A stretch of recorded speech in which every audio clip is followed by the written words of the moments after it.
Oi pessoal, a seguir nós vamos apresentar para vocês as nossas percepções em relação ao capítulo 12, como os líderes iniciam a criação da cultura, do livro Cultura Organizacional e Liderança. Esse trabalho ele foi produzido por mim, Fabiana, e pela Sabrina.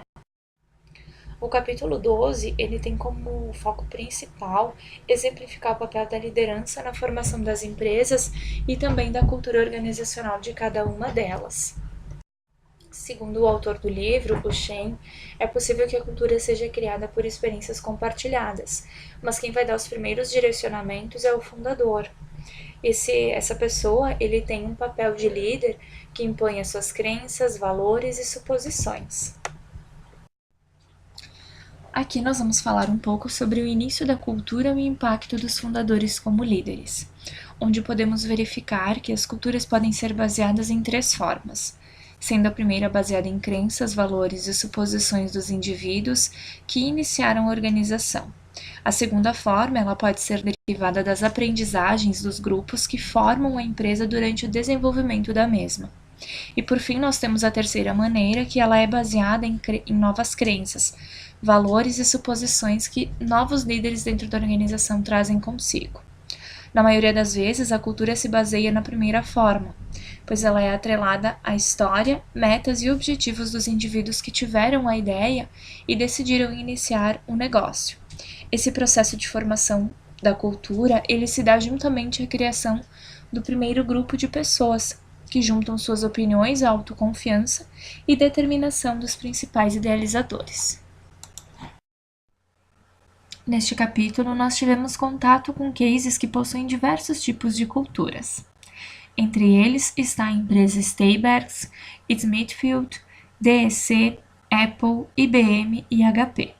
No primeiro exemplo, que se refere à empresa Steybergs, o fundador Sam considerou como base para fundar o seu negócio os ensinamentos de seus pais com relação aos clientes.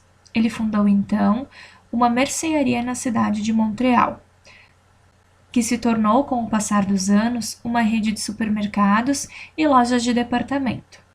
Sam levou o foco no cliente, ensinado pelos seus pais como um norte, o que se tornou a política da empresa. Sam era um gestor que possuía jeito centralizador e que acreditava no conceito de administração visível, onde um bom gerente deve dar bons exemplos, ensinar os subordinados e que levava muitas vezes à repreensão de funcionários para que seguissem as ordens impostas. Após alguns anos, a empresa, que foi fundada por Sam e seus irmãos, teve a necessidade de contratar uma pessoa de fora da família, para que se seguisse com a organização após a aposentadoria dos fundadores. Apesar de uma pessoa de fora da família já estar direcionada a organizar a empresa, o foco dos fundadores sempre foi na família, que era protegida.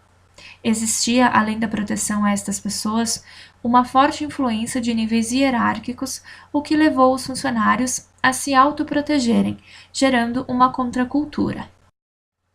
Quando Sam faleceu, houve um período de vazio, onde não se reconhecia mais alguns motivos da existência de algumas partes da cultura. Apesar de os princípios que foram enraizados por ele seguirem, muitos pontos da cultura mudaram por ser uma base com crenças diferentes. Após o fracasso de alguns gestores da empresa, a pessoa que foi contratada por possuir um histórico de trabalhar em empresas com raízes familiares se tornou o novo dono da empresa. Então, entende-se que a cultura, muitas vezes com a saída dos seus precursores, não tem seguimento total por conta de novas crenças que são obtidas durante o processo. No segundo caso apresentado, baseado na história da Smithfield, percebemos uma história diferente do que acabou de ser apresentada. O fundador da empresa construiu uma rede de organizações de serviços financeiros que gerou a ideia de um novo tipo de organização de serviços, a qual buscou pessoas para investir, desenvolver e gerenciar. Ele construiu e abriu diversas empresas, buscou pessoas para que gerenciassem o negócio e ele pouco se envolvia nos processos diretos, mesmo que sempre buscasse pessoas com o mesmo jeito dele, abertas e que não desejassem muito impor as suas suposições sobre o negócio. Cada uma dessas empresas tinha uma cultura baseada nas crenças, valores e suposições dos gerentes indicados por Smithfield. que levava um pouco das crenças, suposições e valores do mesmo à frente, o que gerava culturas diferentes para cada organização, além de características mais fortes de cada um dos gerentes, e não da própria crença do fundador. Esse caso nos mostra que nem sempre existe a necessidade de impor a cultura de quem fundou a empresa, mas sim o que importa para alguns fundadores é que a empresa apresente resultados positivos e siga sendo criativa. No terceiro caso apresentado pelo autor, referente à empresa DEC, também é possível notar outras características de liderança e cultura. Ken Oslin fundou a empresa juntamente com um colega que também acreditava na criação de computadores interativos. Porém, a parceria não durou muito tempo. Eles se separaram alguns anos depois, pois perceberam que tinham jeitos diferentes de gestão. Então Oslin se tornou o único gerente da empresa. Porém, quando a empresa era de ambos, eles possuíam uma gestão aberta, de trabalho em grupo, cooperação e debates. Não tomavam decisões, pois acreditavam que ninguém tinha conhecimento suficiente para decidir se algo era bom ou não sozinho. Após o desligamento do sócio, Oslin desenvolveu uma teoria que o levou a se tornar mais individualista e centralizador, mudando assim o seu jeito de pensar. Após isso, ele começou a acreditar que um grupo não pode se responsabilizar por uma decisão, mas sim somente um indivíduo. Osley também se tornou adepto da censura pública, que entendia como uma atitude errada de algumas pessoas da empresa, mas tornava isso exposto a todos para que fosse tomado como exemplo negativo. Acreditava na centralização nos processos não simplificados, assim como buscava pessoas inteligentes, assertivas e individualistas, mas que possuíssem capacidade de vender as suas ideias.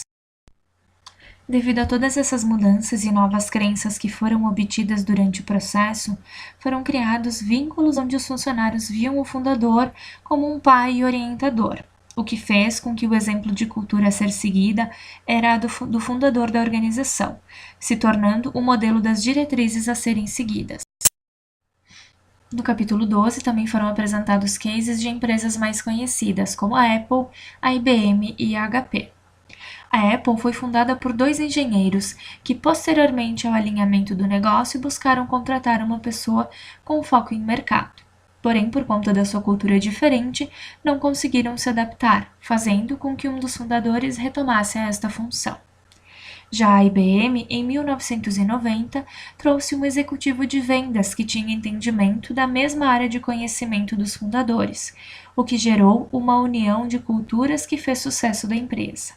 Já a HP tem um contexto de criação e desenvolvimento de organização diferentes.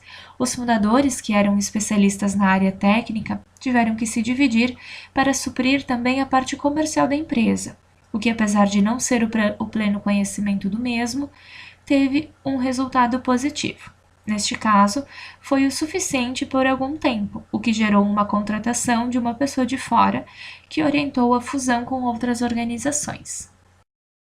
Então, através do que foi apresentado no capítulo 12, nós concluímos que as organizações começaram a criar as suas próprias culturas através das ações de líderes fortes, e que mesmo em empresas grandes e maduras é possível identificar traços de culturas dos seus primeiros líderes, podendo até mesmo ser dos fundadores. Neste capítulo, Shen ressaltou que está na natureza do pensamento de um empreendedor ter fortes ideias sobre o que se deve fazer e como fazer determinadas coisas em uma organização. Estes tipos de líderes, ao montar a sua empresa, escolhem pessoas que possuem uma mesma linha de pensamento. Porém, quando se encontram líderes que pensam de forma diferente, os conflitos são gerados e acarretam na saída dessas pessoas. É por isso que os fundadores das empresas precisam criar um clima organizacional homogêneo. Assim, estes novos líderes permanecerão na empresa. Um líder bem-sucedido é aquele que consegue diminuir a ansiedade do grupo e, ao longo do tempo, cria diversas oportunidades de embutir as suas suposições na rotina da empresa. Por conta disso, é necessário que o líder coloque em prática essas ações no início da organização, pois se esperar muito tempo, ele poderá fracassar. Ou seja, conforme dito em sala de aula, o líder muda, a cultura também muda. Agradecemos a todos pela atenção.